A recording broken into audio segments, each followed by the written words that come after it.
Today, let's talk about Anthropic's Slack MCP server that can leak data. And let's start off with the demo. So you can see here we have Claude code and we have a source code file, and we use it to analyze this file. Say, hey, explain this file, hello world.c. And there are actually hidden instructions in this source code file that you cannot see, but they use invisible Unicode text, and there's a prompt injection. So you can see here now the prompt injection occurs, and it starts reading the local.environment file. And next it starts invoking the Slack MCP server from Anthropic. And that actually just posts a URL to this domain, woodsy.net, but it appends information from the environment variable. And because of link unfurling, meaning that Slack will connect to this URL automatically. So this is the vulnerability that Anthropic did not disable this unfurling. So the attacker server immediately received this URL, and you can see here actually Slack bot link expanding. So Slack automatically connected. And let's look actually at the invisible prompt injection, because I think that's an interesting side thing that you always really know about. You can see here there's instructions hidden, and I'm using my ASCII smuggler tool to show them here.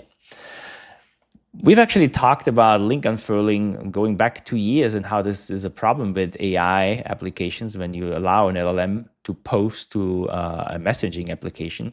And specifically also for Slack, we already talked about how to mitigate it. And so this is sort of the patch that can be applied, because Anthropic deprecated this server. So if you're still using it, you are sort of out of support and you need to maintain it yourself.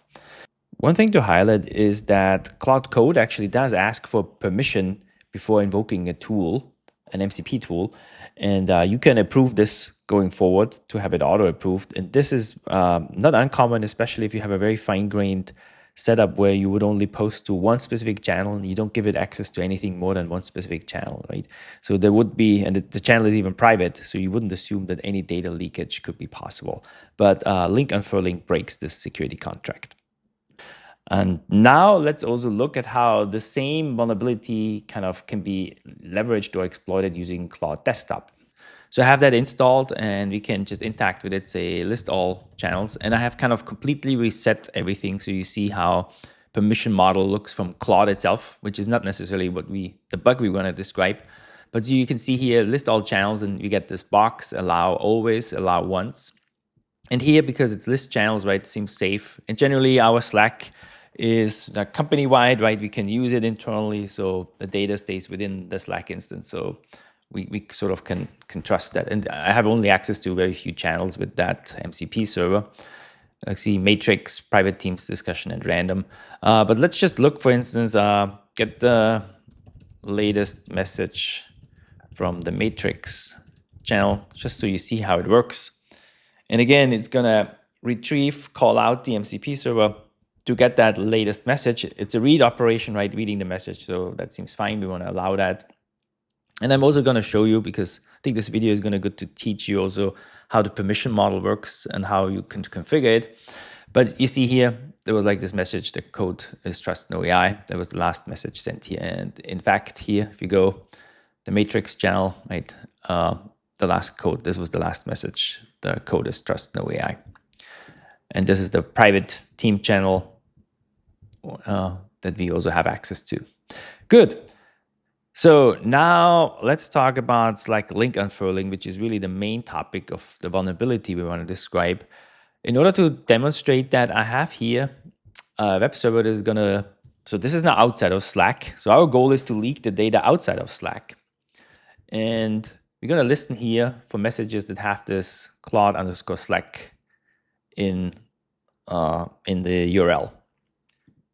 You have let's just send hello to the private team discussions channel, just so you see. So we send hello, and the MCP server here now, it wants to post. Since it's sort of a private channel, we want to allow that. And now it was able to successfully post to that channel. And here we can see the message hello show up. So now this is really kind of shows you how powerful MCP integrations actually are. So this Claude instance now has can post to update my team about things. Let's say I get a document, very excited that I read about this, and I want to kind of share this, say, hey, summarize this doc and send it to the private channel. So now it's going to take that document, summarize it, right? It's a budget planning thing, flight to Seattle for $500. And it says it sent it. Going over here, you see team budget summary, really nicely done actually. So really cool, works really well now. Okay, so the next step, however, is now we have another document. We say upload file, and this time we take the demo number 3 here and say same thing, summarize again, and post it to the private channel.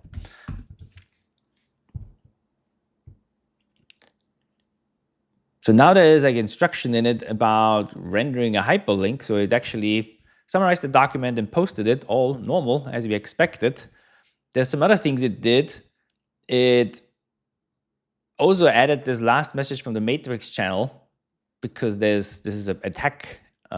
This document contains instructions. So it posted this. Let's look what it actually posted. So it posted Einstein document summary, and it just says this link. It posted this link, but it appended data from the other Slack channel into this link, which is strange, right? Which kind of already, you can see it could be a problem when you post between channels that could leak data from a private channel to a public channel. But that's not what we're worried about. The bug here is actually much more significant. So the fact that this URL was rendered here and Slack by default unfurls the URL means that, if you look here, the attacker actually retrieved the message. So we have data exfiltration outside of Slack because of the misco, the bad configuration that the MCP server has in the source code. And yeah, so this is sort of the high level on why this is a big problem, because it can lead to data exfiltration outside of a Slack channel. So this is the source code of that MCP server. This is the source code from Anthropic. And the actual bug is literally here. So you need to add these 2 lines, and then that unfurling will not take place. You need to do it in post message and also post reply. And then this vulnerability is mitigated.